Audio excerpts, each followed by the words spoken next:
They drank the water that should have healed them. Children laughed in yards, unaware of poison creeping. Ordinary lives, shattered overnight. A gavel slams in the distance, echoing doom. And when the town cried for help, no one answered. But one detail changed everything. What if the water your children drank slowly killed them? What if every doctor, every official, turned their back? A father watched his wife weaken, helpless, betrayed by the system. Their lives weren't just endangered, they were erased. But whispers of truth began to stir. John Harper was a man of quiet pride, a factory worker by day, a devoted father by night. He kissed his children awake, packed their lunches, taught them to ride bikes. Life wasn't glamorous, but it was honest. His wife, Emily, ran the small-town bakery, laughter spilling into morning streets. Evenings meant stories on the porch, the smell of fresh bread mixing with fireflies. Neighbors trusted him, children idolized him. He mended fences, fixed old cars, showed up for everyone in need. Small acts, big heart, a man built to endure. Yet, beneath the smiles, shadows lingered. Local officials boasted of progress, promises of jobs and prosperity. New pipes, new factories, new money, but a subtle unease whispered. The water tasted slightly different. Strange stains appeared, but no one questioned. Yet, John felt it too, a flicker of worry in a mundane day. He juggled bills, errands, and bedtime stories, ignoring a nagging doubt. He was resilient, stubborn even, but still human. And then the first coughs began. The first missed school days. A neighbor's dog collapsed inexplicably. The town seemed ordinary, safe, predictable. But destiny had a crueler plan than anyone imagined. And John, unknowingly, was about to be thrust into a battle that would demand everything he had. It started like any ordinary Thursday. Sunlight poured through kitchen windows. Coffee steamed in mugs. Children laughed over homework. John noticed a strange taste in the water but shrugged it off. Just a new pipe, he told himself. By afternoon, neighbors were calling out sick. Children clutched stomachs. Parents paced in panic. Emily felt dizzy. Her hands trembled while kneading dough. John's heart sank. Something was wrong. Terribly wrong. Doctors arrived, confused, silent, shrugging. Tests were inconclusive. But John noticed patterns. Water, factory runoff, the new pipes. He raised concerns at the town meeting, voice shaking but firm.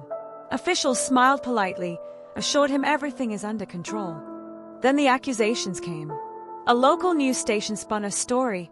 John Harper, worried father, spreading panic. Fear-mongering citizen blamed for hysteria. The headline read. The same officials he trusted nodded in agreement.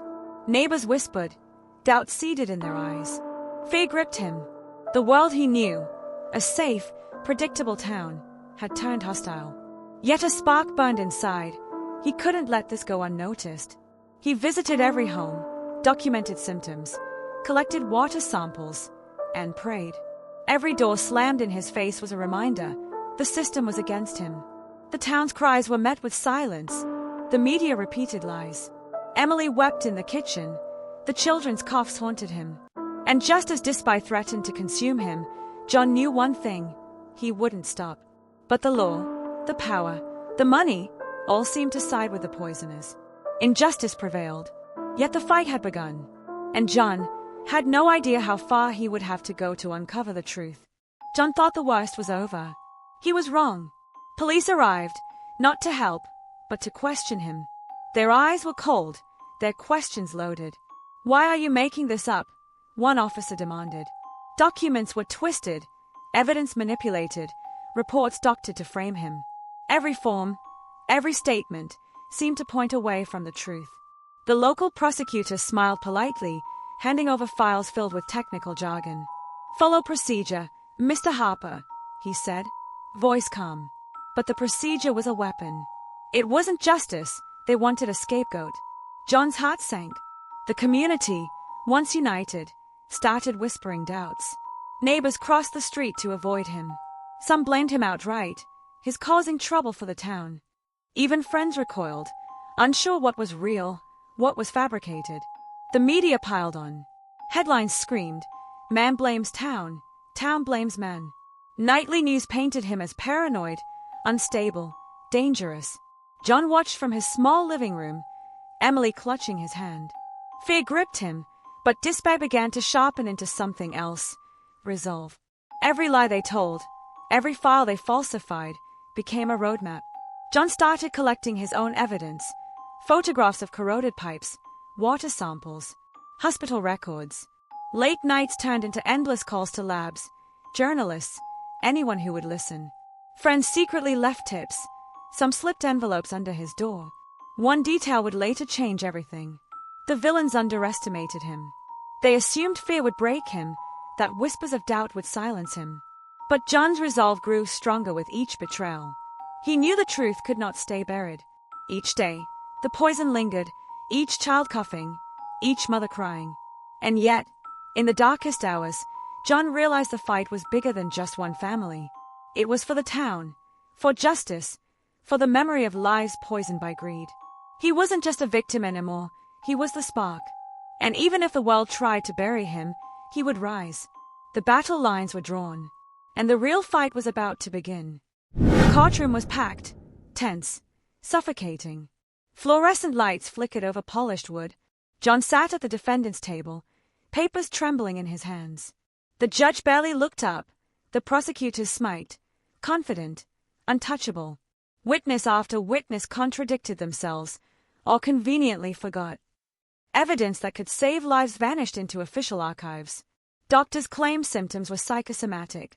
Community leaders, once allies, now whispered doubts behind their hands. Emily gripped John's arm, tears slipping silently. Their children huddled in the back, wide-eyed, trying to understand fear they'd never known. Each passing hour crushed him further, yet something inside refused to break. Every lie hurled at him, every sneer, became fuel. The defense tried. John spoke, voice raw, pointing to records, photographs, and water samples. But the courtroom favored power over truth. The villains appeared invincible. The gavel pounded like a drum of doom. Then, just as hopelessness threatened to swallow him whole, a witness took the stand, a whistleblower nobody expected. Hands shaking, they began to speak. A single, shocking testimony, names, dates, documents. A crack in the fortress of lies, a chink in the armor of corruption. John's heart raced. The room fell silent. Every eye turned, every breath held. For the first time, hope whispered in the shadows of despair. Yet the battle was far from over. The villains still held power, still controlled the system. But one truth had escaped them, and that truth would ignite a fire they could not easily contain. The verdict hit like a thunderclap. Guilty. No, John was condemned, silenced, labeled a troublemaker. The courtroom erupted in whispers, some of disbelief, some of relief. Emily's hands shook, clutching the children. John's chest tightened, every beat a mix of despair and fury. Outside, the villains toasted their victory, smug smiles masking greed. They believed the town, the system, and even history itself bowed to them. But John's spirit was unbroken. Every lie, every injustice, every heartbreak fueled a deeper resolve. Whispers of outrage began to ripple through the community. Neighbors questioned, journalists dug, small protests sparked. The poisoned town refused to forget. Even in silence, hope was stirring. John looked at his family, exhausted, scared, yet unyielding. In that moment, he realized something crucial. The battle was lost, perhaps. But the war had just begun. Injustice had won the battle. But not the war. The town was quiet, but the silence screamed. Families mourned what they had lost. Health, trust, innocence. Children's laughter was replaced by coughs and whispers. Emily refused to leave John's side, though grief weighed like stone. The villains celebrated, thinking their power absolute. But cracks were spreading. Neighbors, once fearful, began speaking in hushed tones. A teacher shared stories of sick children on the radio. A local nurse leaked documents. One brave soul after another refused to stay silent. John's family carried scars, both visible and hidden. Sleep came in broken fragments, dreams haunted by poisoned water. Yet, every letter of support, every whispered tip, ignited a fire. The town's despair slowly became defiance. Journalists arrived, digging deeper. State officials could no longer ignore the mounting evidence. Protests began at dawn, courage growing like wildfire. The poisoners still held sway, still smiled in public, but the community would not let them bury the truth.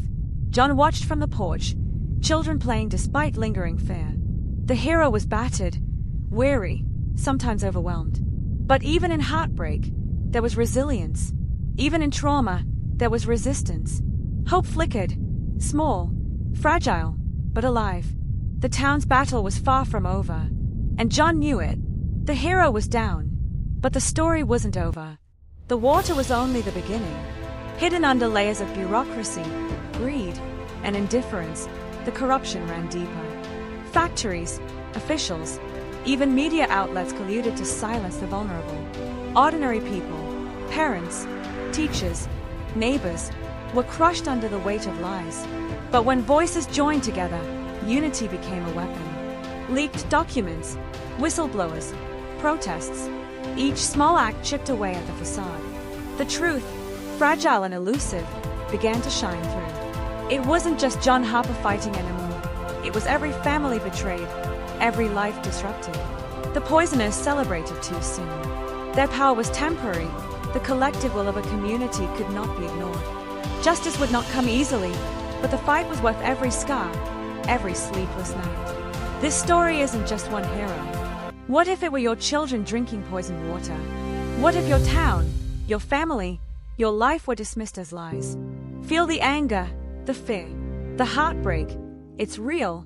It could happen to anyone. Don't let silence win. Share this story. Comment. Speak up.